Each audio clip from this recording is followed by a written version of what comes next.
a Ugreen é uma empresa de consultoria em sustentabilidade e também projetos que a gente faz e algumas consultorias relacionadas a projetos, mas nós também possuímos uma plataforma. E nossa plataforma traz assuntos relacionados à construção civil e à sustentabilidade. Então, a gente iniciou ano passado um projeto com a Roca e desenvolvemos essa parceria com eles para tratar sobre esse assunto. Então, um pouco do que a gente vai trazer é o que nós gostaríamos de passar como empresa para colaborar com os nossos peers, né, os arquitetos e engenheiros que estão buscando novas soluções de negócio, que estão buscando... eu acho que passa pela mente de todo mundo nesse momento, né? Como vão ficar os nossos negócios depois? Pequena, eu digo pequena porque eu estou muito positiva, mas a gente vai passar por uma dificuldade em termos econômicos. Isso é mundial, o mundo inteiro tá sofrendo com isso e vai sofrer com isso. Mas nós temos um papel a desenvolver durante esse período e eu acho importante a gente conversar sobre isso. E esse papel é junto à sustentabilidade. A gente vê, eu e o Felipe, a gente está sempre interagindo com esse assunto e buscando novos conhecimentos para compartilhar com os nossos clientes, para compartilhar com os nossos alunos. E dentro desse contexto, a gente acaba vendo algumas coisas que a gente já falava há muito tempo, né, Felipe?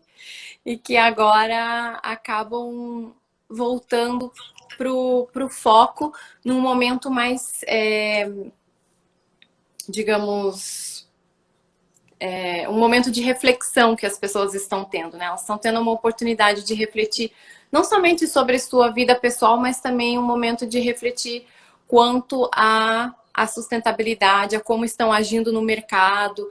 Todas essas questões de saúde estão em pauta. E todas essas questões são relacionadas de uma forma ou de outra conosco, arquitetos, engenheiros, e que estamos atuando dentro do mercado. Sim. Então, a gente só para vocês terem um contexto maior, né, os dois somos arquitetos, nós somos acreditados pelo LEED, né, que é uma acreditação profissional de profissionais sustentáveis que conhecem um processo de sustentabilidade de acordo com critérios de certificação internacional. E nós trabalhamos nas diversas frentes aqui na empresa, tanto com projetos, consultorias e também com treinamentos. Tá? Então a gente trabalha, por exemplo, com estratégias para melhorar a eficiência energética. O pessoal já recebia bem, mas hoje recebe melhor ainda. Né? Conforto térmico, acústico, lumínico natural, artificial, né? Todas as estratégias que envolvem qualidade do ar também, né? Enfim, né, que interessa o pessoal, materiais sustentáveis, economia de água, né, e também a localização do projeto, as estratégias, enfim, que você tem aí para localizar melhor o projeto e tornar essa implantação do projeto mais sustentável. Então, são estratégias que agregam na carreira das pessoas, são estratégias que agregam ao meio ambiente e também à sociedade de uma forma geral, né? Então, esse é o contexto. E é legal que esse webinário, né, essa apresentação que a gente está fazendo aqui, tem uma relação com a apresentação que a gente fez no ano passado, e que o mercado, quando a gente fez a apresentação no ano passado, o pessoal não recebeu tão bem. Isso foi bem interessante ver essa mudança, né? Porque a gente fez o webinário sobre saúde nos espaços no ano passado e ele não digo que foi mal recebido, ele foi bem recebido, mas hoje a gente fez o mesmo evento há pouco tempo atrás, né? Atualmente a gente fez o mesmo evento e a receptividade foi diferente, que o pessoal começa a entender mais a importância, né, de que um espaço bem planejado, ele vai mudar a performance das pessoas, ele vai mudar, né, como as pessoas reagem, porque as pessoas entendem que o espaço é um local que vai trazer feedback para o corpo do usuário, para as informações do usuário, tanto a nível de visual, né, como a nível de relação ao tato, em relação ao conforto térmico do espaço, em relação, né, enfim, né, toda a relação, né, de acústica, você ouvir bem. Se você tem um espaço de ensino, você precisa ouvir bem, você precisa ter um espaço que você possa falar e não prejudicar a saúde vocal ao longo do tempo, né? Muitos espaços escolares têm esse problema. Então, as pessoas começam a perceber cada vez mais, né, a importância dos espaços. E a gente quer trazer um pouco disso para vocês, nessa questão de como pensar lá para frente, pensar para o futuro e entender as estratégias, né, que vão levar a ideia é levar essa arquitetura para um próximo nível, levar essa arquitetura para o futuro. E a arquitetura do futuro, ela é cada vez mais ligada ao ser humano, é o entendimento científico sobre o ser humano e seus potenciais, né? Então, esse é o objetivo aqui que a gente quer passar nessa questão do mindset sustentável, em como Exatamente. levar isso para o futuro. Nessa... Exatamente. O mundo ele já estava indo nessa direção da sustentabilidade, as pessoas já estavam focando melhor nisso, né? As pessoas já estavam falando sobre sustentabilidade. Eu acho que todo mundo aqui já teve a oportunidade de ver que as empresas estão comunicando melhor isso, né? O próprio trabalho que nós estamos fazendo com a Roca é para aumentar essa comunicação, porque muitas empresas já fazem, né? Como é o caso deles, já tem uma gama de ações que já acontecem, mas às vezes isso não chega ao público. E o público hoje ele está bem mais interessado em saber. Antes dessa pandemia isso já era um interesse e com isso a gente vem notando que aumentou o interesse. A gente está aqui conversando com pessoas todos os dias e a gente percebe isso pelas pessoas que vêm chegando, pessoas que estão... o engajamento nas nossas páginas, os assuntos que as pessoas estão procurando em nossas páginas. Então, isso é uma verdade que estava acontecendo e que agora vai ser curso no começo do ano, que era justamente para entender mais sobre negócios e os negócios dentro da sustentabilidade, né? Nós atuamos como profissionais, eu comecei atuando dessa forma, com a arquitetura de uma forma direta, e hoje a gente está conseguindo fazer esses trabalhos com consultoria, porque essa expansão do mercado é uma necessidade e é uma coisa que precisa de profissionais capacitados. O que estava acontecendo é que no começo desse ano mesmo, antes de tudo isso acontecer, os maiores investidores do mundo já estavam se voltando para a sustentabilidade e eles fizeram um ato muito forte que conversou bem rápido com o mercado.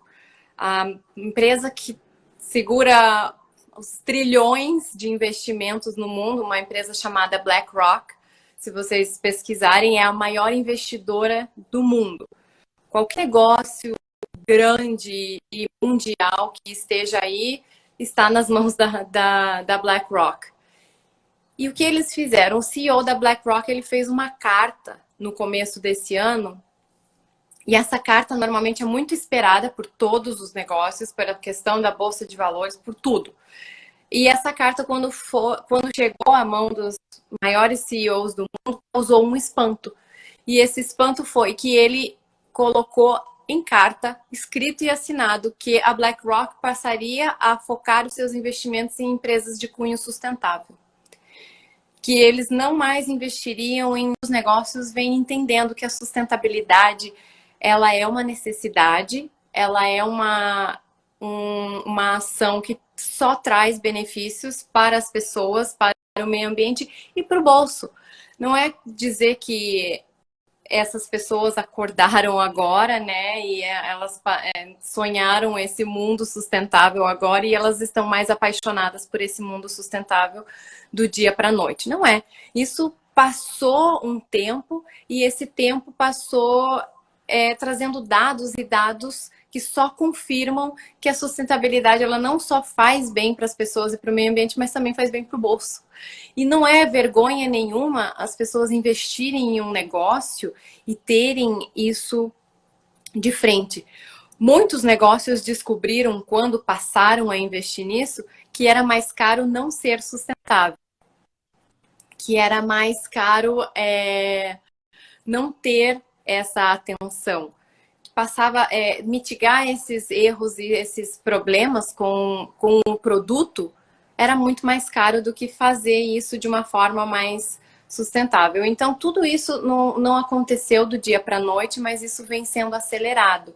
E essas empresas, hoje buscam esse cenário de transparência, de trazer mais essa informação e de também arredondar esses processos, arredondar essa ideia de trabalhar. E isso não vai ser diferente para a nossa área. Sim, tem um bom exemplo que a gente pode citar em relação a isso, né, Sami, que pensa assim, uma empresa ela quer fazer uma implantação de várias residências em um lote, em uma região da cidade específica. Se essa região, né, ela não tem uma resiliência contra mudanças climáticas que podem acontecer, por exemplo, entender como que, né, pode ser feito o escoamento de águas pluviais do lote, como que pode acontecer no caso de uma enchente, quais são as medidas mitigadoras que podem ser feitas, esse investimento ele pode se tornar um investimento de risco, né? E aí eles vão falar, olha, eu não quero investir aqui porque eu sou uma empresa de seguros, né? E no caso de uma enchente tem que pagar seguro e tudo mais, né? Tem seguros que não cobrem alagamento, né? Tem alguns aqui, mas enfim, torna-se um investimento de risco quando você está investindo em relação naquele espaço, naquela região, pode ter um problema e isso pode gerar aí enfim, um problema gigantesco com o investimento dessas pessoas. Então, a sustentabilidade começa a se tornar, né, e a gente fala aqui sustentabilidade versus resiliência urbana, né, isso acaba se tornando um elemento muito forte, muito importante para que a gente faça um investimento assertivo. As pessoas querem colocar dinheiro de um lado e querem tirar mais dinheiro do outro lado.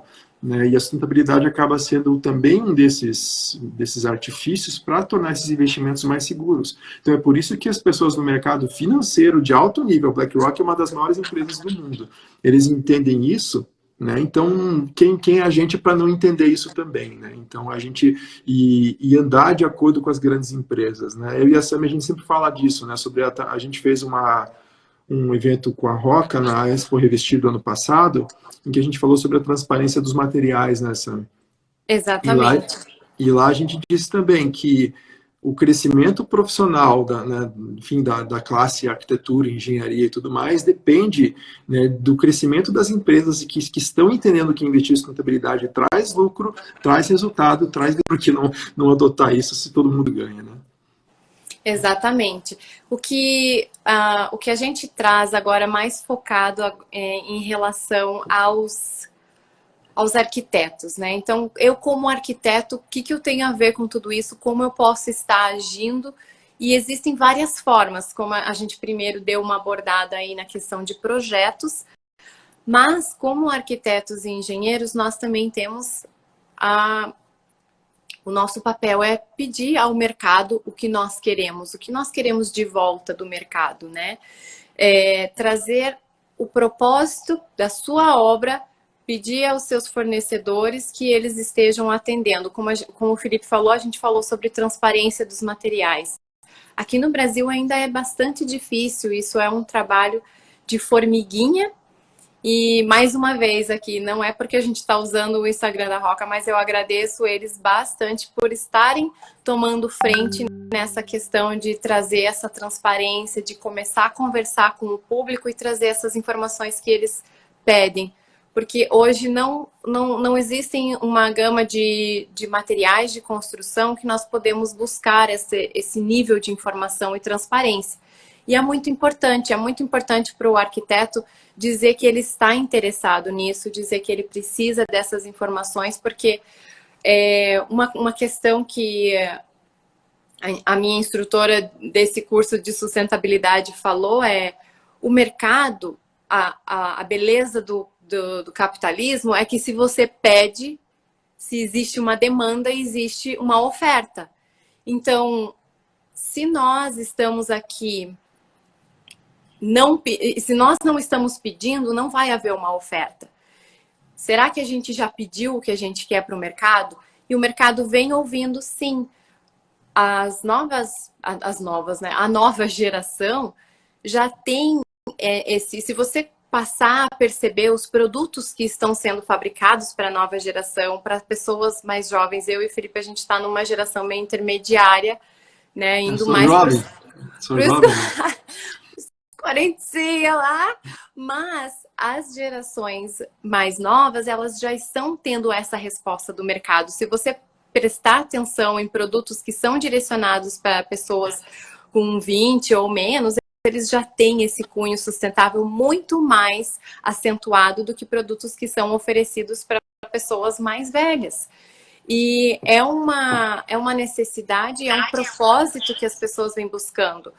Mas é uma descoberta que está acontecendo e está sendo acelerada. Nós estamos descobrindo que é muito mais interessante comprar valor do que comprar um produto de uma forma mais fútil. E isso as empresas também estão entendendo. Elas estão entendendo que elas precisam conversar melhor, precisam trazer esse valor para os seus clientes. E como que a gente traz valor? Como arquitetos e engenheiros, como empresa, nós trazemos com produtos de qualidade que não vão prejudicar a sua saúde, que não vão prejudicar o usuário. Então, quando você traz esse nível de qualidade, que ele passa a conversar com a pessoa num outro nível, que não é só beleza, que não é só cor, né? Ele passa a ser uma coisa que traz não somente essa conexão, como a fidelização do teu cliente. Então, isso conversa tanto com a indústria, como conversa com nós, projetistas. A gente tem uma forma de trazer esses valores e de valorizar as pessoas acima de tudo. Sim. Pessoal, como que a gente traduz isso, né? A gente, na eGreen, nosso principal desafio é transformar esse discurso em sustentabilidade em estratégias práticas e aplicáveis, né? Então, assim, é aplicável nos projetos. Então, nós consideramos que nós tratamos sustentabilidade na construção civil. A gente não está ultrapassando essa barreira porque ela é muito ampla. A sustentabilidade é um tema muito amplo, né?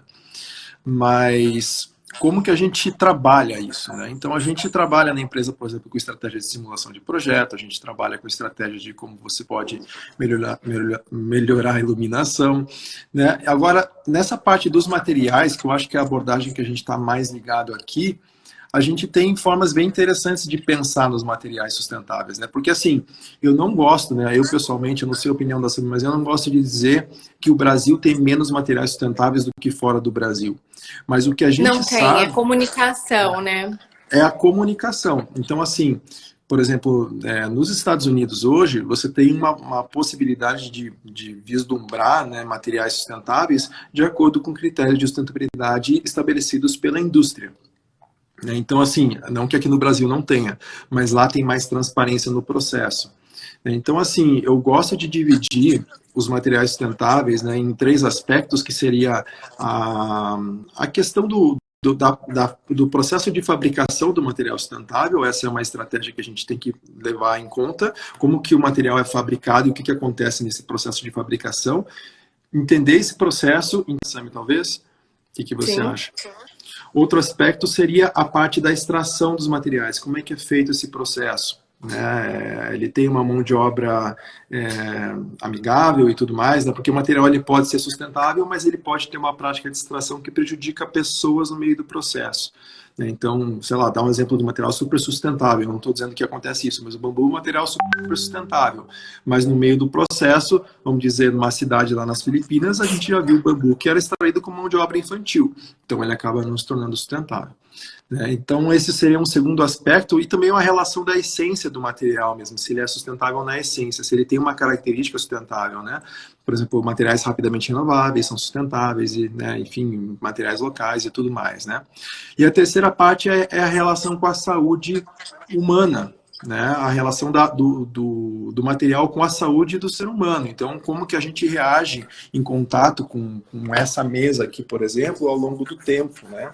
Essa mesa ela reage bem, né, de acordo com o tempo, o contato da pele, né, com esse material. E em relação aos VOCs das paredes, que são os compostos voláteis orgânicos, são partículas que podem prejudicar os seres humanos ao longo do tempo, né? Então, isso é um outro aspecto. Então, eu estou falando de 3 aspectos aqui: fabricação, forma de extração e saúde. Então, assim, aqui, e nossa dificuldade hoje, né, a gente sabe que tem materiais sustentáveis, tem pequenos produtores que fazem um ótimo trabalho, mas o trabalho de comunicação fica difícil para a gente entender assim, cara, o que a gente escolhe? Quais são os critérios? Porque cada um diz o seu. Então, a gente precisa de critérios padronizados para dizer isso. E lá fora, a gente tem critérios melhores para a gente poder escolher. Tem o preço, tem a qualidade e tem os critérios de sustentabilidade, os selos de sustentabilidade, que tem vários, né, Sam? Exatamente. A gente pode falar de uma análise de ciclo de vida, que acaba englobando todos esses pontos, e você consegue trazer essa transparência para as pessoas. Tá tendo uma interferência ou tá ouvindo bem? Tô ouvindo bem? É que aqui ficou com uma interferênciazinha, parece que eu tô falando no rádio. Não, tá bom, tá bom. Então tá. Então vamos falar sobre o que é a análise do ciclo de vida, né? A análise do ciclo de vida é um material que facilitaria muito para os arquitetos e facilita para os arquitetos e engenheiros entenderem todo esse processo e facilita para também um pouquinho para toda a indústria. Eu tô lendo aqui os comentários, desculpa, o pessoal tava falando sobre o eco ali um pouquinho. Deu uma interferência, né? Deu para mim também, não sei o que foi. Mas tá bom. Acho que ficou diferente para você, Felipe, porque a gente está conectado, mas o pessoal também ouviu. Beleza. Agora eu não estou mais ouvindo, então acho que deu para melhorar. Acho que sim. Então vamos lá. Então, o que eu estava falando sobre esse tipo de documentos, né? Esses documentos que a gente está falando são, por exemplo, essa análise do ciclo de vida, que acaba trazendo não só para a indústria, né? As indústrias conversam pela mesma linguagem, mas também uma transparência para quem está buscando a informação. Também temos os outros selos que acabam sendo selos terceirizados, e esses selos, cada um tem um propósito. E aí, quando você olha um selo que diz assim, esse produto é sustentável, você tem que não só estudar o produto, mas estudar um pouquinho os critérios do selo, porque cada um tem um critério diferente. Então, quando você... Não que eles não sejam sempre validados. Muitos deles são, mas muitos deles não são. Muitos deles é só a sua mãe dizendo que você é sustentável. Então, nós termos esse olhar crítico é parte do nosso trabalho. Como especificadores, nós temos que trazer essa responsabilidade para a gente, porque é uma análise um pouco mais criteriosa e, de repente, num começo, é um trabalho um pouco maior. É um trabalho que você precisa conhecer sobre esse selo, conhecer sobre esse produto, mas depois você cria essa relação de confiança. Você, como intermediário dessa marca para o seu cliente, e essa marca com você para que você consiga garantir o seu trabalho também e para que você consiga garantir essa qualidade que você vai trazer para o seu trabalho. Então, nesse começo é um trabalho maior, mas é um trabalho que, se a gente fizer em conjunto, nossas vozes serão ouvidas. A gente precisa estar trazendo essa necessidade que nós queremos. Fiquem tranquilos, a Roca ouviu vocês, porque eles estão trabalhando com isso. A gente está desenvolvendo um projeto bem grande com eles, onde a gente já trouxe um relatório de sustentabilidade. E eu já vi o pessoal comentando ali que a qualidade dos produtos da Roca são bem legais, e tem gente aí apaixonadíssima pelo material deles, né? A gente não esteve na Revestir esse ano, mas a gente pôde acompanhar pelo Instagram a coleção e tudo que eles estão colocando, e não só trouxeram a qualidade de material, mas também trouxeram um pouco da biofilia, né? Aquela conversa com o natural. E isso é muito importante. O nosso corpo, ele responde muito a isso. E quando a gente fala de saúde, de você trazer saúde para o seu cliente, isso é um material que está fazendo essa ponte para você trazer esse benefício e esse valor para o seu cliente. Então, tudo isso traduz em sustentabilidade e traduz em negócios. Quando você consegue trazer esse valor, você também fideliza o seu cliente, fideliza o seu fornecedor.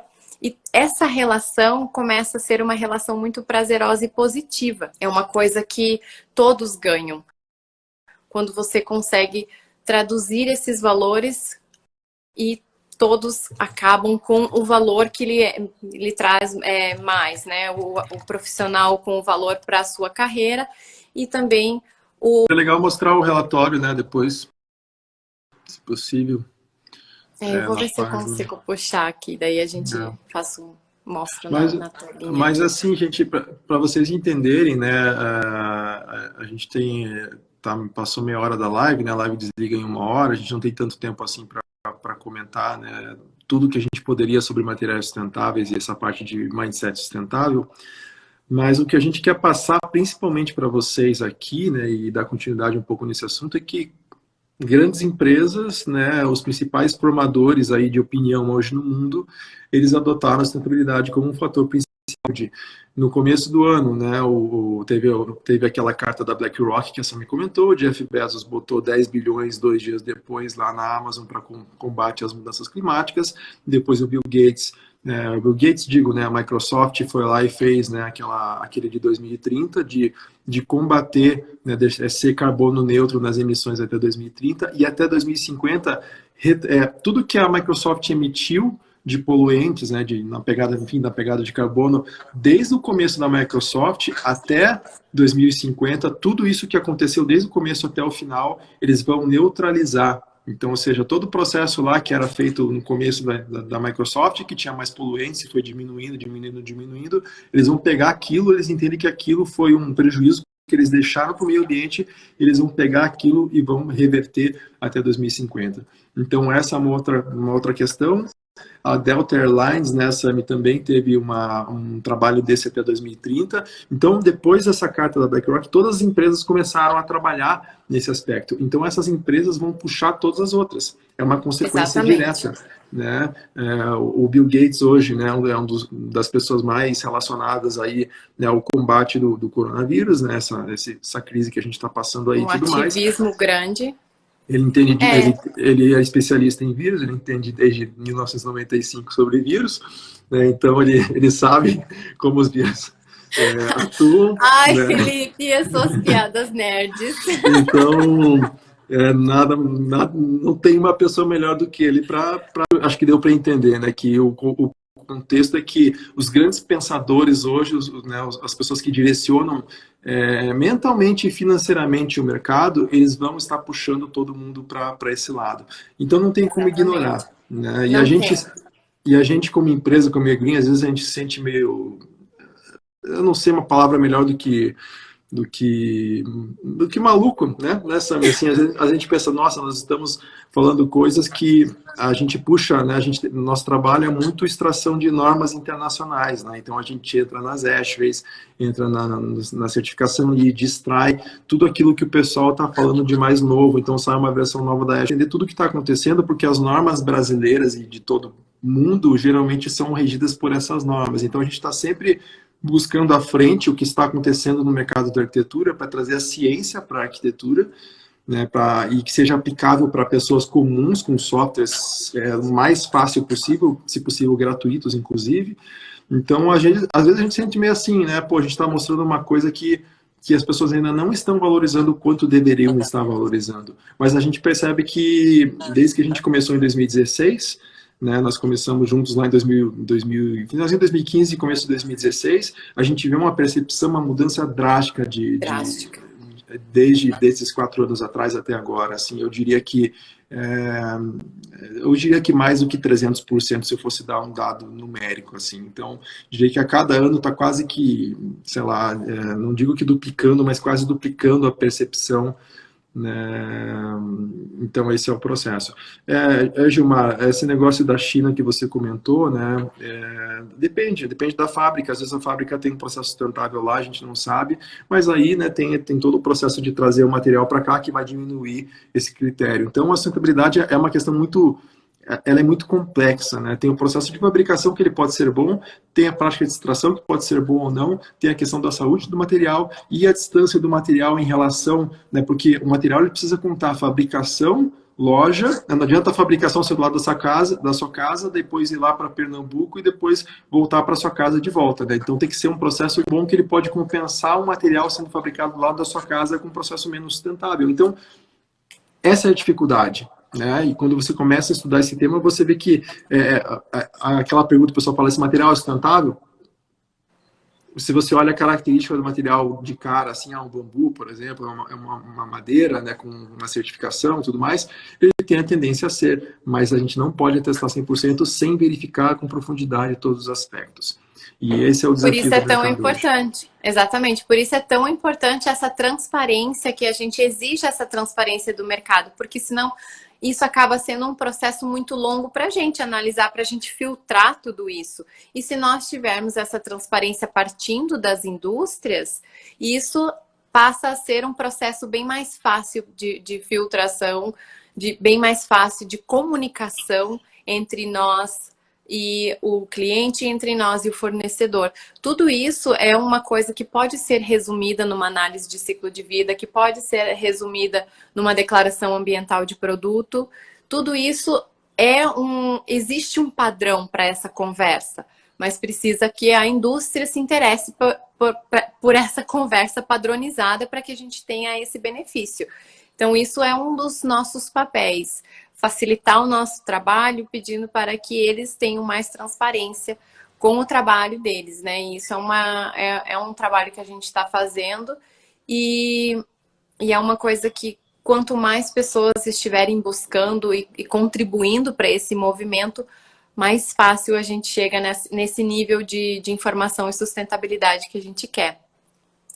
E nós temos uma oportunidade muito boa agora, porque como a gente mencionou ali no começo da live, as pessoas estão num momento de reflexão, estão num momento onde a gente está refletindo um pouco mais e tendo uma reportagem sobre não, a gente consegue ver que baixou as emissões, como é melhor o ar, o que nós conseguimos ver sem a poluição.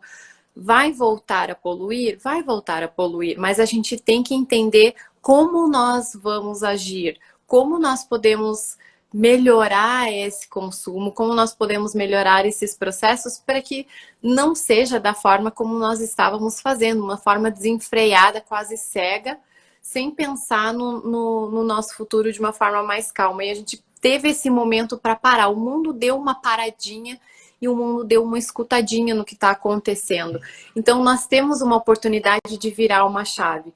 E eu até nem lembro quem foi o autor que falou essa frase, mas... ou foi um historiador, desculpa a minha ignorância nesse ponto, mas a frase é boa. A frase é que uma pandemia, por exemplo, ou uma catástrofe mundial é uma coisa muito boa depois. Sempre há uma evolução muito grande do ser humano. E nós temos esse momento de fazer essa virada de chave, a gente tem esse momento de começar a abordar a saúde, as pessoas estão passando bastante tempo em casa, então elas estão conseguindo avaliar o ambiente onde elas estão. Então, nós estamos tendo uma oportunidade de reabrir essa conversa com os nossos clientes, de trazer essa conotação para eles e trazer esse envolvimento e não perder essa virada de chave. Porque um exemplo de uma grande empresa que perdeu a virada de chave foi a Kodak. A Kodak entrou no mundo da digitalização, foi ela a primeira a trazer a câmera digital e hoje a gente não tem mais a Kodak dentro do mundo da fotografia, dentro do mundo de retratos, como ela teve, né, e como ela participou na vida de tantas pessoas. O impacto inventora da digitalização de fotos mostra como às vezes a gente não saber gerir as nossas oportunidades pode ser fatal. Então eles mesmos criaram a extinção da própria marca de uma certa forma e tiveram que investir de outras formas no mercado, mas nunca com o mesmo impacto que um dia foi. Então essa virada de chave é importante a gente estar atento a isso, estar atento às nossas oportunidades como indústria da construção civil, para que a gente consiga trazer essa mudança com a força que ela merece depois dessa evolução que nós estamos tendo a oportunidade de ter. Todo mundo está falando aqui embaixo, né? Reeducar, reviravolta, evolução positiva, evolução, é isso aí. Só que assim, né? A indústria, as empresas, elas são organismos complexos, né? Igual você falou daqui. O que eu quero dizer com isso, né? Imagina você que está aí na live assistindo a gente agora, né? O seu papel, né? Eu sou um arquiteto, eu sou um construtor, eu sou, né, um fornecedor de materiais, eu sou uma pessoa que trabalha com materiais em uma marcenaria. Cada um de nós temos um papel, né, que eu vejo que é duplo. É tanto na nossa atuação pessoal, em fazer melhor na nossa atuação pessoal, buscar as melhores formas de atuação em projeto, em construção e tudo mais que eu comentei, e também de exigência, né, de tudo aquilo que a gente age. Então, assim, se eu projeto, eu vou construir. Se eu construo, eu utilizo materiais. Que materiais são esses? Né? E eu preciso exigir da indústria para pedir isso, né? E esse é o desafio hoje, porque às vezes a indústria mesmo, ela não sabe, a empresa pode não saber a profundidade da sustentabilidade, né, do seu produto. Ele acha que o produto, ele por ser um bambu, ou por ser uma madeira, ou por ser algo do tipo, ele é sustentável, mas não quer, não, ele precisa analisar com mais profundidade, ele precisa entender esses critérios, que existem vários critérios, né? Então a primeira coisa é esse entendimento, Exatamente, essa essa comunicação compreensão, clara. né? E isso é um trabalho que a gente faz hoje, é o entendimento sobre o processo enfim, parte do processo nessa é quase que uma simulação de um processo de um produto, como que ele acontece do começo ao fim, né? Entender, é como se fosse uma simulação de energia de uma edificação, para quem entende de eficiência energética, né? A gente faz uma simulação de todo o processo de fabricação e entender quais são os maiores emissores, mitigar esses maiores emissores, né? E aí poder dizer esse material é sustentável ou não é sustentável, ou ele é sustentável. A gente está no estágio muito inicial, gente, assim, para você, que a gente quer passar isso, a gente está no estágio muito inicial que a gente não sabe ainda direito tudo que tem a ver com nossos trabalhos de materiais, né? Então, o que a gente pode fazer é catalisar esse processo exigindo. Eu acho que isso é o principal. Exatamente. E uma coisa que é bem interessante que você acabou falando aí nessa frase é, de repente, num segundo momento eu vou fazer melhor. Eu comecei a descobrir quem eu sou, agora eu sei quais são os meus erros e num segundo momento eu vou melhorar. Então essa progressão é muito válida também, porque como você acabou de mencionar, indústrias são complexas e a gente precisa ter essa compreensão e precisa dar esse voto de confiança também. Mas esse primeiro momento de uma exigência de iniciar um processo é muito importante. É essa vontade de mudar. E o mesmo acontece como nós, conosco como projetistas, né? Nós não precisamos iniciar um projeto que é 100% sustentável, conseguir abordar tudo no meu projeto. Às vezes, ir melhorando fases do seu projeto, etapas do seu projeto, ou diferentes áreas do seu projeto. Primeiro eu vou concentrar só em eficiência energética, depois eu vou passar a ver a questão de água, a questão de materiais, vou me aprofundar de uma forma progressiva, é tão válido quanto, porque às vezes não existe essa possibilidade de uma virada de chave mais brusca.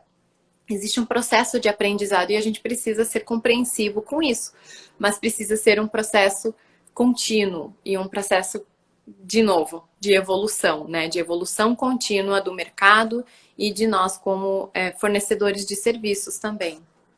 Sabe que seria interessante, Sammy, você falar para as pessoas como é que é o processo de você exigir o material sustentável, que você já fez isso bastante, o que geralmente acontece no processo. Não sei se você quer falar. A exigência de você pedir as informações, às vezes, podem ser penosas. Você quer que eu conte quão penoso pode ser? E às Porque vezes, mas os resultados positivos que isso geram? porque assim, as pessoas, no caso aqui, elas podem exigir os materiais, mas elas não vão ter um resultado assim direto, né? Elas vão falar com uma pessoa lá no call center da empresa às vezes e não vai ter resultado algum. Exatamente. Então, assim, vou explicar para vocês mais ou menos quais são as dores e, de repente, também os efeitos positivos que a gente pode ter. Eu tive uma época que eu estava trabalhando com várias certificações sustentáveis, certificações vários projetos que estavam buscando a certificação LEED, e nesse momento eu estava encarregada de materiais. Então, selecionar os materiais. Então, foi uma pesquisa que eu comecei e essa pesquisa passou a ser um pouquinho dolorosa. Por quê? Porque às vezes você liga para saber de um produto e é natural que dentro dessa indústria ou desse local de venda, eles passem você para um vendedor. E às vezes o vendedor não está preparado para responder questões técnicas com relação à sustentabilidade, porque você passa a procurar informações sobre como é a extração desse material. Por essas questões, a pessoa já fala assim, não, ninguém pede isso, a gente não tem esse tipo de informação, a gente não divide esse tipo de informação. Isso é uma primeira reação, sempre. Então, exige muitas horas de telefone para que você chegue a uma pessoa, a um gerente ou de repente um encarregado da fabricação, para que você consiga conversar sobre o material, para que você consiga conversar sobre o tipo de documentação.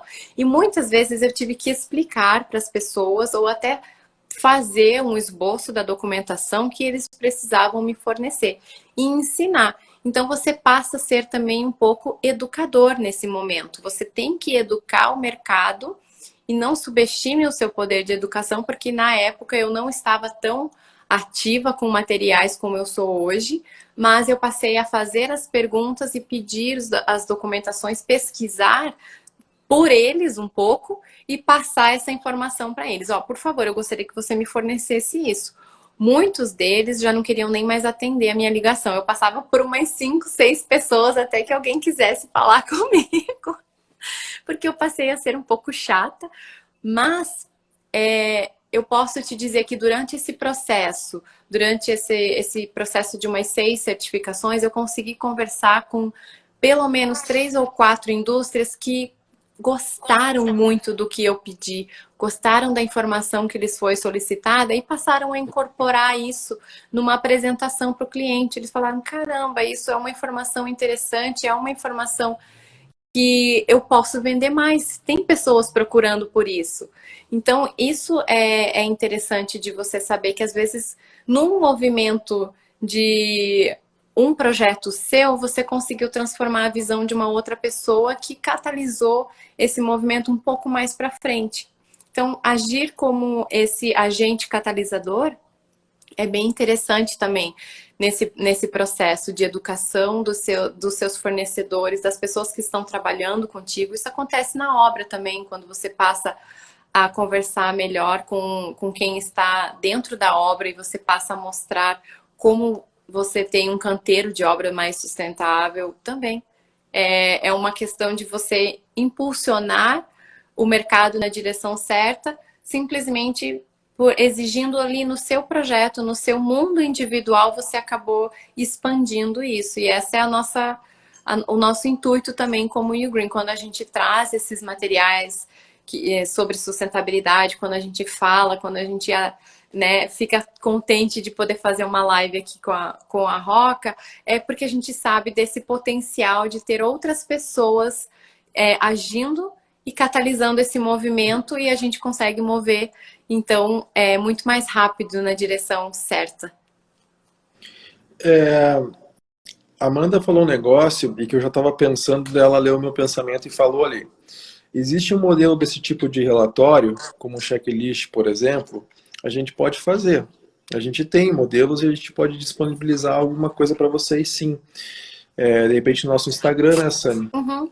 Deixar disponibilizado no Instagram o que vocês podem, como vocês podem cobrar da indústria para que eles tenham materiais mais sustentáveis. A gente pode deixar esse guiazinho para vocês e disponibilizar. A gente vai ter que dar, né, uma ajustada, colocar um design legal neles. A gente não consegue jogar papel A4 para as pessoas assim. Não dá para ser um Excelzão, não. Mas a gente vai fazer alguma coisa assim, a gente se compromete a fazer isso nas próximas 2 semanas, aí a gente lança algo assim, porque isso seria muito positivo, a gente ter uma padronização, porque eu entendo que existe essa dificuldade de pedir, né, do que pedir. A gente, né, tem os critérios, a Sami, né, já fez isso muitas vezes, mas a gente pode passar esses critérios para vocês. Aí vocês ajudam a gente a importunar as empresas aí e fazer uma transformação positiva aí no final das contas, né? Eu acho que é um ganha-ganha de todo mundo, né? Exatamente. Então, esse ser sustentável exige uma ação mais criteriosa mesmo. Então, é muito legal. De repente, realmente, isso é muito positivo para que a gente consiga ter uma ação mais forte dentro desse mercado e consiga ter um papel bem relevante, né, com relação a isso. Legal, o pessoal do Ateliê Plural tá aí, Amanda, é, Leonardo Cohen aí, né? Pô, é muito legal ver vocês acompanhando, assim. Acompanhando a gente, né? Muito legal mesmo. Então, gente, assim, eu acho que deu para entender, né, o contexto, a importância, a forma, porque vocês entenderam que a indústria está num patamar muito inicial ainda, né, algumas mais na frente do que outras, né, a Roca, né, sou suspeito para falar aqui porque eu estou no perfil da Roca, mas está mais na frente do que outras, né, então, cara, esse é o conceito, né, a gente começar a levar toda a indústria para frente, né, nas suas diversas frentes, nos seus diversos tipos de materiais. Tem materiais mais fáceis de se cumprir, outros mais difíceis, mas é importante que todos nós, né, que a gente atue em conjunto, né, para que isso aconteça. É uma reinvenção, né? Por um lado, a gente pode pensar nisso num pouquinho de reinvenção ou remodelar esse processo de exigência, de pensamento, de como você vai formular o seu projeto, né? De repente, você pode estar agindo em diferentes frentes, a gente pode estar pedindo a gente pode estar agindo nessa forma com materiais, que já vai ter um impacto bem grande em toda a indústria. A gente pode estar agindo dentro dos nossos projetos, por exemplo, reavaliando o que nós estamos colocando nesse projeto. Qual é, por exemplo, o ciclo de vida desse projeto? Esse projeto ele vai durar 5 anos, então por que eu vou construir com materiais ou com coisas que podem durar 100 anos? Ou que podem ter um impacto muito grande no meio ambiente? Reavaliar o que você está inserindo nesse projeto para entender o que para caber nesse propósito de uma forma maior e mais valorosa. E que também exige uma reformulação desse pensamento. Então, nós podemos estar reformulando o nosso pensamento e reformulando a forma como nós interagimos com o capitalismo aqui, né? As nossas exigências. Porque a gente sabe que existe muita crítica em cima do capitalismo sobre esse consumismo, mas se nós soubermos o que nós queremos consumir, essa resposta também é sempre muito legal. Essa é a beleza do capitalismo, é ter essa resposta à demanda. Então, nós temos hoje muitas tecnologias, nós temos informações, nós temos modos de avaliar dados e que nos deixam muito à frente. Nós temos softwares que nós podemos estar simulando diferentes situações, simulando materiais. Trazer isso não é tão difícil mais ser sustentável, não é difícil você entender os impactos que você tem na saúde humana. A gente já tem muitos dados sobre isso, então agora a gente tem que deixar esse velho. O velho, às vezes, é muito confortável, né? A gente acaba ficando confortável no velho porque ele está gerando renda, porque ele está gerando ações, mas não se esqueça da Kodak. Do dia para a noite isso pode ser tirado. E o nosso tempo para isso é um tempo muito ótimo agora para a gente estar fazendo essa virada de chave. Nós temos tudo ao nosso favor para que isso se torne um discurso positivo e alinhado com a situação que nós estamos passando, com a situação futura. Então, nós podemos trazer resultados não só para a saúde das pessoas nesse momento que nós estamos vivendo, mas também nós podemos trazer resultados para as mudanças climáticas, que já é um assunto que está muito em pauta e crítico dentro do mundo, né? Então, tudo isso é uma questão da gente achar o tempo certo de alinhar, e eu acho que não tem tempo melhor do que agora. Nós estamos isolados, mas não estamos isolados de informação, né? Pela Exatamente. primeira vez na história, nós podemos se isolar e não perder contato uns com os outros, com informação, com esse entendimento de que as coisas precisam mudar, e a gente, talvez pela primeira vez aí, a gente tem todos os artifícios para fazer isso acontecer, não tem desculpa geográfica. Claro que algumas coisinhas complicam mais do que outras, mas não é uma desculpa, né, hoje, para fazer as coisas acontecer. Então, a gente hoje trabalha normalmente, né, no nosso, né, a gente sabe que tem setores que são mais complicadas, né, tudo que acontece aí, mas a mudança, ela é possível, né, e a gente quis deixar para vocês aqui alguns artifícios, incomodar um pouco vocês, né, em relação a esse pedido, né? Peçam, solicitem dos fabricantes, né? Essas comprovações. E a gente vai fazer uma ajuda para vocês passando uma linha de comunicação. A gente vai deixar isso no nosso site. Se a Roca quiser também disponibilizar aqui, eles podem ficar à vontade para fazer isso. E é isso, gente. Sigam a gente na iGreen. Sami, quer finalizar aí? Não, eu sempre tenho uma última coisinha para falar, né? É difícil eu só... É que tem 3 minutos. Só. Ai, gente. Não, mas não é nada grande, não. Eu só queria agradecer a presença de vocês, porque eu vi muitos comentários positivos quanto a esse assunto. Então, isso valida ainda mais o que a gente está passando para vocês, que as pessoas realmente pararam para ouvir isso e estão reavaliando o seu comportamento. Então, muito obrigada pela contribuição de vocês nos comentários, pela participação de vocês. E eu espero contar com vocês lá para essa ação dentro do mercado, que eu acho que é uma coisa muito positiva. A gente sempre está pensando em pessoas, no produto que nós estamos oferecendo e, lógico, no nosso dinheiro, né? E na forma de viabilizar tudo isso. Então, com a sustentabilidade você consegue esse equilíbrio. Hoje já está mais do que claro que as pessoas valorizam isso, então você não teria problemas em viabilizar isso dentro do seu mercado. Isso é muito importante da gente frisar, porque muita gente tem medo de fazer essa virada. Sim. E pessoal, a gente está sempre fazendo lives também, no Instagram, no YouTube principalmente, tá? Lives mais técnicas. A gente abre o computador, faz simulação, já calculamos brisas, placas fotovoltaicas, já calculamos iluminação natural, artificial, empurrando vocês para frente. Se vocês quiserem ser empurrados, é só se jogar na nossa frente que a gente vai empurrar vocês, tá bom? Então é isso.